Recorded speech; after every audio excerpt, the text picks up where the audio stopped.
سال 2025 سالی که برای عاشقان سینمای هند فقط یک سال معمولی نبود. سال خداحافظی با چهرهایی که با خنده هاشون اشک هامون رو پنهان می کردیم و با نقش هاشون بخشی از خاطرات زندگیمون رو ساختن. در این ویدیو به چند تا از بدترین مرگ ها و فاجعه هایی که در سال 2024 تا اواخر 2025 برای دوستداران بالیوود رخ داد خواهیم پرداخت و به طور خلاصه با پشت پرده زندگی و مرگ های فاجعه بار این بازیگران مشهور هندی خواهیم پرداخت. پس تا آخر این ویدیو همراه کانال سلام فیلم باشید و یادتون نره که حتما کانال سلام فیلم رو سابسکرایب کنید و به جمع خانواده سلام فیلم جوین بدین. اگه فیلم شعله رو دیدین، اگه با دیدن اون زندانبان خاص که ادای هیتلر رو در می آورد خندیدین، بدونید که پشت اون لبخند یکی از مهمترین چهره‌های تاریخ بالیوود ایستاده بود. گوردان آسرانی، زندانبانی که جاودانه شد. گوردان آسرانی بازیگر مشهوری که همه ماها با نقش زندانبان فیلم شعله میشناسیم. گوردان یکی از شناخته شده ترین بازیگران نقش های کمدی و مکمل در تاریخ سینمای هند یا همون بالیوود بود. اون در یک خانواده متوسط هندو در شهر جیپور متولد شد. پدرش بعد از جدایی هند و پاکستان به جیپور مهاجرت کرده بود و یک مغازه فرش فروشی داشت. اما آسرانی برخلاف خواست پدرش هیچ علاقه‌ای به تجارت نداشت. برای این که خرج تحصیلش رو در بیاره به عنوان گوینده در رادیو تمام هند کار میکرد و بعد از اون از مؤسسه معتبر فیلم و تلویزیون هند یعنی FTII در پونا فارغ التحصیل شد. همسرش مانجو بانسال خودش بازیگر بود و اونها در فیلم‌هایی مثل نمک حرام با هم آشنا شدند. آسرانی اولین بار در سال 1967 وارد سینمای هند شد، اما نقطه اوج شهرتش سال 1975 بود وقتی نقش زندانبان فیلم شعله رو بازی کرد. نقشی که با تقلید خاص از شخصیت هیتلر به شکل عجیبی در ذهن مردم ماندگار شد. با اینکه بیشتر به عنوان کمدین شناخته میشد، اما در فیلم‌های جدی و درامی مثل کوشش بازی‌های درخشانی از خودش نشون داد. اون در بیش از 25 فیلم در کنار راجش خانا ستاره بزرگ سینمای هند بازی کرد و معمولا نقش دوست صمیمی اون رو داشت. در سالهای بعد هم پای ثابت کمدی‌های محبوب کارگردانانی مثل پریادارشان شد. با فیلم‌هایی مثل هراپری و بولبوالیا آسرانی 2 بار برنده جایزه معتبر فیلم فیر برای بهترین بازیگر کمدی شد و در نهایت در تاریخ 20 اکتبر 2025 به دلیل نارسایی تنفسی در بیمارستان بهاراتیا آروگیانیدی در بمبئی درگذشت. طبق وصیت خودش مراسم تشییع جنازش کاملا خصوصی برگزار شد،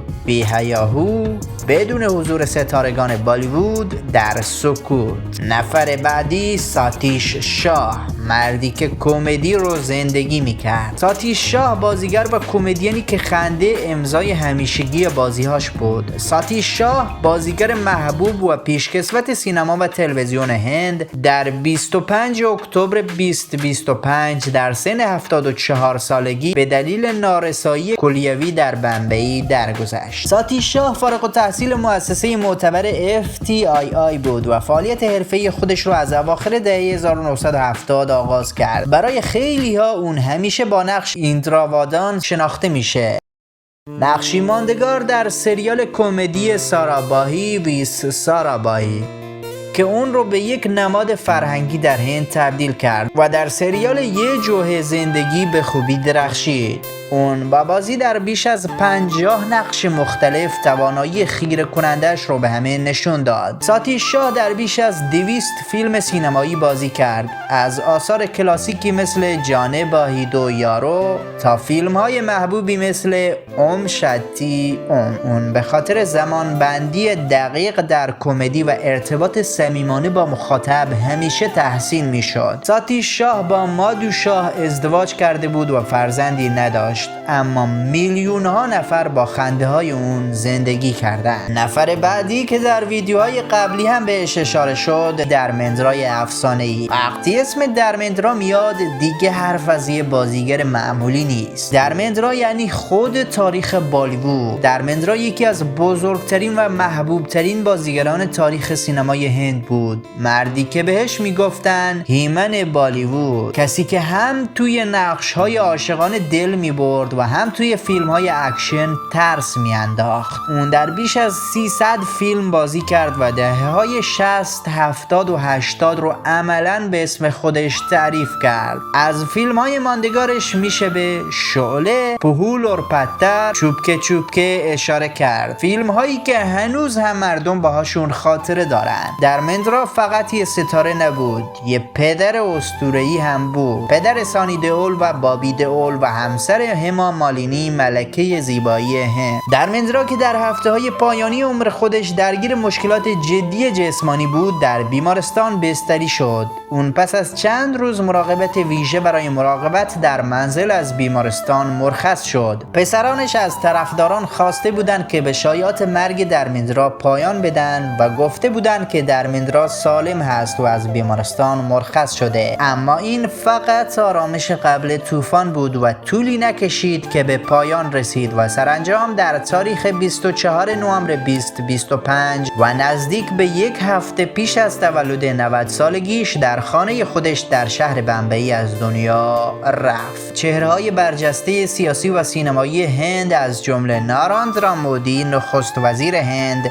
دروپادی مورو رئیس جمهور هند و همچنین ستاره‌های سینما مانند کاران جوهر و زینت امان و شاهرخ خان و سلمان خان و بقیه سلبریتی‌های هندی پیام‌های تسلیت و ادای احترام برای روح بزرگ درمندرا فرستادند. حتی بعد از مرگش اسم درمندرا همچنان احترام، قدرت و نوستالژی رو زنده میکنه. بالیوود بدون درمندرا واقعا سخت خواهد بود و یادش برای همیشه در ذهن و قلب طرفدارانش زنده خواهد بود. دیراج کومار، مردی که تلویزیون هند رو ساخت. دیراج کومار چهره‌ای که شاید کمتر دربارش صحبت شده، اما تأثیرش عمیق و موندگاره. دیراج کومار بازیگر پیشکسوت، تهیه کننده و کارگردان سینما و تلویزیون هند در تاریخ 15 ژوئیه 2025 در سن 79 یا 80 سالگی در بیمارستان کوکیلابن آمبانی بمبئی چشم از جهان فرو بست. علت مرگش سینه پهلوی حاد و عوارضی بود که در نهایت به نارسایی چند عضو و ایست قلبی منجر شد.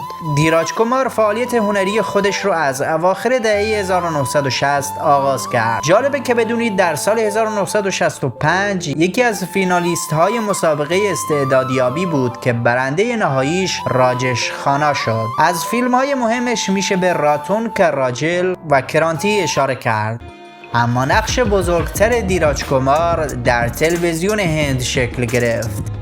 اون بنیانگذار شرکت تولیدی کریتی ایو بود و به عنوان یکی از پیشگامان سریال سازی در هند شناخته میشد. سریال های مذهبی و افسانه‌ای بسیار محبوبی مثل اوم ناما شیوا از تولیدات مهم اون بودن. اون با زوبی کوچار ازدواج کرده بود. روح همشون شاد باشه. نظرتون راجع به این بازیگران مشهور و محبوبی که چارچوب سینمای بالیوود رو شکل داده بودن و میلیون ها انسان باهاش خاطر ساختن چیه؟ کدوم یک از این شخصیت ها براتون عزیزتر بود؟